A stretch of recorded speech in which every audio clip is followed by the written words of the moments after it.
Curtis Trades here, and today I'm going to review the Bevinsee LED headlights.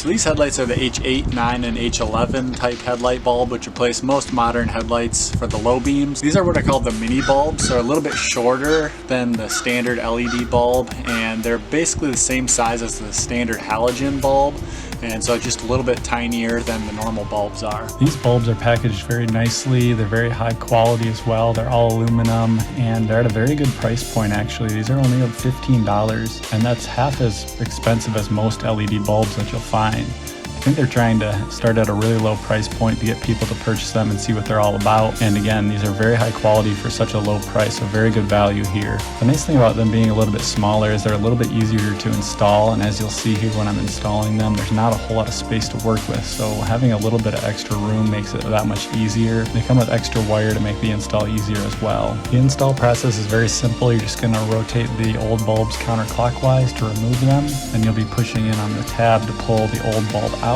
and then you're just going to snap in the connection. The connection is polarized, so if it doesn't work when you plug it in, you're going to have to flip it around because the negative and positive do matter with LEDs, and then installing them is just the reverse. You're going to put them in and rotate them clockwise about a quarter turn. Here we have what they look like compared to the stock halogen bulbs. The halogens are a little more yellow and the LEDs are bright white. They're a much more modern look, and they look very good in these housings. And then I'm going to do a comparison here with the LEDs on the right and the standard halogen bulbs on the left, so you can kind of see them side by side. The biggest benefit that I find is that they reflect really well off of road signs and the painted lines on the road, so it makes those much easier to see, and it's a much more modern look. It's a very nice look that these bulbs give off. They're very nice bulbs, and I highly recommend them. If you'd like to purchase them, check out the link in the description, and you can find those on Amazon.